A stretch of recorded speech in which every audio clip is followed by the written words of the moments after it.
اب یہ کہنا کہ کیا صحابہ نے مسجد نبوی سجائی تھی، کیا صحابہ نے شب برات منائی تھی؟ نادان، مجھے ایک رات ایسی بتا دے کہ جس رات میں صحابہ نے مصلی پر بیٹھ کر اللہ کی بارگاہ میں آنسو نہ بہائے ہوں۔ کوئی ایک رات ایسی بتا دو کہ جس رات صحابہ نے نوافل نہ پڑھے ہوں۔ ایک رات ایسی بتا دو جس رات صحابہ نے قرآن کی تلاوت نہ کیے ہو۔ صحابہ کی رات و دن کو قرآن یوں بیان کرتا ہے، اللہ اکبر، رات و دن کو یوں بیان کرتا ہے۔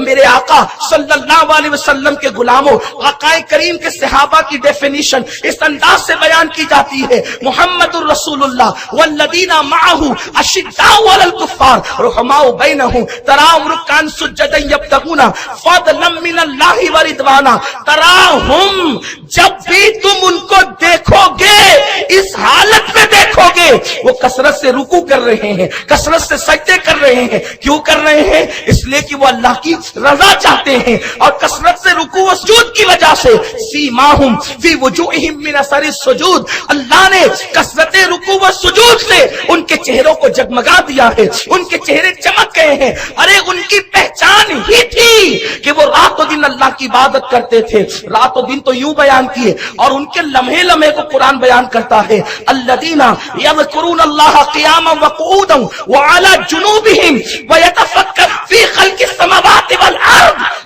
ربنا ما خلقت هذا باطلا سبحانک فقنا عذاب النار۔ صحابہ کے لمحے لمحے کو قرآن جو کہتا ہے، رات و دن تو اپنی جگہ ہے کہ وہ کھڑے ہوتے ہیں تو اللہ کا ذکر کرتے ہیں، وہ لیٹتے ہیں تو اللہ کا ذکر کرتے ہیں، وہ بیٹھتے ہیں تو اللہ کا ذکر کرتے ہیں، وہ کروٹیں لیتے ہیں تو بھی اللہ کا ذکر کرتے ہیں۔ ان کی ہر رات شب برات تھی، ان کی ہر رات شب برات تھی۔ اسی لیے آپ کو نہیں پتا چلتا کہ صحابہ نے شب برات منائے۔ کیوں آپ کو پتا اس لیے چلتا ہے کہ آپ کے یہاں اب راتوں کو قیام کرنے والے نہ رہے، آپ کے یہاں اب راتوں کو رونے والے نہ رہے، آپ کے یہاں راتوں کو گڑ گڑانے والے نہ رہے۔ جو مسلوں پہ گڑ گڑاتے تھے اب تو وہ نکڑ پہ بیٹھنے لگے، جو آہیں بھرتے تھے وہ تو قہقہے لگانے لگے۔ اب بتائیں، تو جب انسان عبادت سے دور ہو گیا تو پھر کبھی کبھی جو کوئی کام ہوتا ہے تو اس کی شہرت ہوتی ہے، کبھی کبھی کوئی کام ہوتا ہے تو اس کے متعلق چرچے ہوتے ہیں۔ تو یہ کہنا میری حماقت ہے۔ کیا صحابہ نے شب برات منائی؟ ارے ان کی ہر رات عبادت کی رات تھی۔ اور شب برات کیا ہے؟ کوئی ڈھول پیٹتے؟ شب برات کیا ہے؟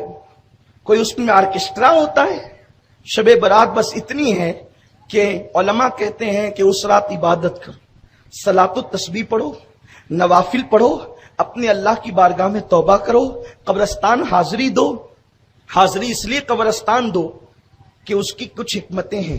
نمبر 1، شب برات میں سب کو بخشا جاتا ہے، انہیں نہیں بخشا جاتا جنہوں نے رشتہ داروں کے ساتھ بدسلوکی کی یا ماں باپ کو ناراض کیا۔ تو جو زندہ رشتہ دار ہے وہ تو ان سے مل کر معافی مانگتا ہے، اور جو قبروں میں رشتہ دار سو رہے ہیں وہاں جا کر ان کی مغفرت کی دعا کرتا ہے تو وہاں ان کا دل خوش ہوتا ہے۔ پہلی حکمت۔ دوسری حکمت یہ ہے کہ شب برات میں سال بھر کے مردوں کی لسٹ صحابہ کو، فرشتوں کو دی جاتی ہے کہ اتنے اتنے لوگ اس سال انتقال کریں گے۔ یہ تقسیم ہوتا ہے معاملہ، اتنے اتنے لوگوں کا انتقال ہوگا تو فرشتوں کے ہاتھ میں وہ لسٹ جاتی ہے۔ آقا فرماتے بہت سے لوگ ہوتے ہیں جو ہنسی کر رہے ہوتے ہیں، بہت سے لوگ ہوتے ہیں جو کھا رہے ہوتے ہیں، بہت سے لوگ ہوتے ہیں جو شادی کے پلان بنا رہے ہوتے ہیں، لیکن اللہ کے یہاں ان کے لیے قلم چلتا ہے کہ ان کا نام زندوں سے نکال کر مردوں کی فہرست میں لکھا جاتا ہے۔ تو اب ہم اس رات قبرستان اس لیے رہتے ہیں تاکہ ہماری موت ہمیں یاد آئے، اور جب ہماری موت ہمیں یاد آتی ہے تو ہم اپنے لیے مغفرت کی دعا کرتے ہیں، ہم توبہ کرتے ہیں، استغفار کرتے ہیں، اپنی زندگی کو بدلنے کی کوشش کرتے ہیں۔ بلکہ کتنی واضح حدیث ہے جس کو ہمارے اسلاف نے اپنی کتابوں میں لکھا۔ سرکار غوث العظم دستگیر لکھتے ہیں، حضرت علامہ جلال الدین سیوطی لکھتے ہیں، اس طرح سے بہت سے بزرگوں نے لکھا۔ حدیث یہ ہے کہ اماں عائشہ صدیقہ کا جو لقب ہے، اور محدثین نے بھی اس کو اس اعتبار سے لکھا، شب برات کے حوالے سے نہیں لکھا، اماں عائشہ کے حوالے سے لکھا۔ اماں عائشہ کا نام عائشہ ہے، صدیق کی بیٹی اس لیے صدیقہ ہے، لیکن ان کا ایک لقب ہے حمیرہ، انہیں حمیرہ کہتے ہیں، اور یہ لقب حضور علیہ السلام نے اما عائشہ کو دیا، کیا؟ حمیرہ۔ حمیرہ کا مطلب آپ یوں کر سکتے ہیں سرخ رنگت والی، سرخ رنگت والی کو کہتے ہیں حمیرہ۔ اب اس پر محدثین نے جو بحث کی ہے کہ حضور علیہ السلام نے اما عائشہ کو حمیرہ کا لقب کیوں عطا فرمایا، حمیرہ کیوں کہا، تو بات یہ ہے کہ اما عائشہ خود فرماتی ہے نہیں ہے، تو بہرحال اما عائشہ صدیقہ کہتی ہے میں چاہتی تھی کہ حضور مجھے شرف بخشیں، اور ان کا شرف بخشنا کیا تھا، اللہ اکبر، وہ نالین رکھ دے عرش پر تو عرش کی معراج ہو جائے، اور وہ اما عائشہ کو شرف بخشیں تو عائشہ کے مرتبے کہاں تک بلند ہوتے ہیں، اس تک ہماری رسائی نہیں ہے۔ کہتی ہیں میں یہی چاہتی تھی، لیکن میں نے دیکھا کہ حضور میرے بستر سے غائب ہیں، اللہ کے حبیب غیب دا نبی مجھے اطلاع دیے بغیر میرے بستر سے غائب ہیں۔ میں نے حضور کو اپنے بستر پہ ٹٹولا، میں حضور میرے بستر پہ مجھے نظر نہیں آئے۔ میں اٹھی اور میں نے سوچا کہ کہیں مجھ سے کوئی خطا تو نہیں ہو گئی، مجھ سے کوئی لغزش تو نہیں ہو گئی، میں نے کوئی غلطی تو نہیں کر دی کہ حضور مجھ سے ناراض ہو کر کسی اور ام المومنین، کسی اور زوجہ محترمہ کے گھر گئے ہوں۔ تو چونکہ آج کل جو حضور علیہ السلام کا مزار ہے اسی گلی میں تمام ازواج کے حجرے تھے، بہت دور جانا نہیں تھا، اپنے حجرے سے نکلی، اس حجرے سے جس میں آج آقا آرام فرما رہے ہیں وہی حجرہ اما عائشہ کا تھا، اس سے نکلی، بازو میں گئی، حضور ہے نہیں، اس سے نکلی، بازو میں گئی، حضور ہے نہیں، اس سے نکلی، بازو میں گئی، حضور ہے نہیں، تمام ازواج کے گھر میں آقا کو ڈھونڈ لیا، آقا نہیں ملے۔ کہتی ہیں پھر میں نے قدم بڑھائے اور میں قبرستان کی طرف چلی۔ جب میں قبرستان میں پہنچی، مسلمانوں کا قبرستان جو مدینہ منورہ کا تھا، جس کا نام جنت البقیع ہے، جس کو بقیع الغرقد بھی کہتے ہیں، وہاں میں نے دیکھا کہ کوئی وجود کھڑا ہے اور وہ وجود کھڑے ہو کر آہوزاری کر رہا ہے۔ جب میں آگے بڑھی، حضور کو میں نے پہچان لیا کہ آقا رو رہے ہیں اور اپنی امت کے لیے مغفرت کی دعا کر رہے ہیں۔ قبرستان میں اللہ کے نبی جا کر وہاں ہاتھ اٹھا کر مغفرت کی دعا کر رہے ہیں امت کے لیے۔ کون کہہ رہا ہے؟ یہ اما عائشہ کہہ رہی ہے۔ اگر قبروں کی طرف ہاتھ اٹھا کر اللہ سے دعا کرنا یہ شرک ہے تو نبی کے لیے آپ کا خیال کیا ہے؟ بیان کرنے والی اما عائشہ ہے اور اللہ اکبر نقل کرنے والے محدثین ہے۔ اما عائشہ کہتی جب میں نے دیکھ لیا کہ حضور ازواج کے گھروں میں نہیں بلکہ قبرستان میں امت کے لیے دعا کر رہے ہیں تو میں نے سوچا کہ آقا اگر مجھے دیکھ لیں تو کہیں ناراض نہ ہو جائیں۔ میں پلٹی، کہتی ہے میں پلٹی اور میں تیز تیز چلنے لگی، اور تیز تیز جب چلنے لگی تو میں نے سوچا کہ حضور علیہ السلام کے میرے حجرے میں پہنچنے سے پہلے میں پہنچ جاؤں، کیونکہ حضور علیہ السلام نے اگر مجھے دیکھ لیا کہ میں قبرستان تک حضور کے پیچھے پیچھے آئی تو کہیں آقا مجھ سے ناراض نہ ہو جائیں۔ لیکن وہ رسول جس کی نگاہوں سے خدا کی ذات نہ چھپی، اس کی نگاہوں سے اما عائشہ کا آنا اور جانا کیا چھپ سکتا تھا؟ بخاری شریف کی حدیث ہے، امام بخاری حدیث لائے ہیں، آقا فرماتے او میرے صحابہ جب میرے پیچھے نماز پڑھا کرو تو رکوع اور سجود صحیح طور پہ کیا کرو۔ یہ امام بخاری حدیث لائے، اصح الکتب بعد کتاب اللہ، کہتے ہیں جب میرے پیچھے نماز پڑھو تو رکوع اور سجود صحیح طور پہ کیا کرو، کیونکہ میں تمہارا رکوع بھی دیکھتا ہوں اور میں تمہارا خشوع بھی دیکھتا ہوں۔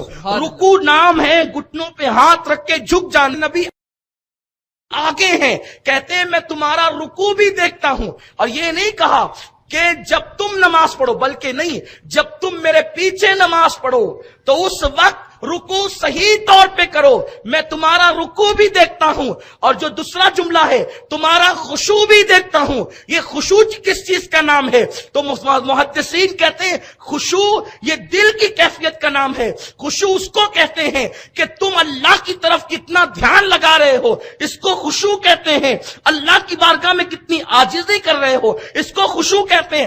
آقا کہتے ہیں بخاری شریف کی حدیث، میں تمہارا رکوع بھی دیکھتا ہوں اور تمہارا خشوع بھی دیکھتا ہوں۔ پتا چلا کہ میں تمہارے ظاہر کو بھی دیکھتا ہوں اور میں تمہارے دل کے خیالات کو بھی دیکھتا ہوں۔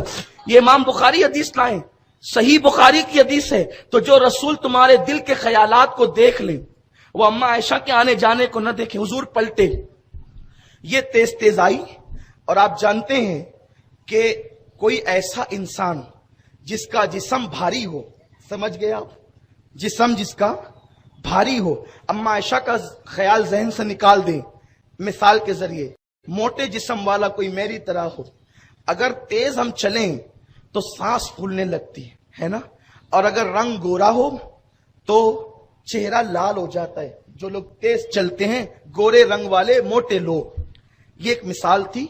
اب اس مثال کو چھوڑ دیں، اما عائشہ جسم کے اعتبار سے اخیر عمر کی طرف، جب آقا کریم کی ظاہری آخری عمر تھی تو جسم مبارک کچھ جو ہے وہ برکت والا تو تھا ہی، اس میں مزید برکتیں ہو گئی تھی۔ آپ سمجھ گئے میری بات کو؟ کیا کہنا چاہتا ہوں؟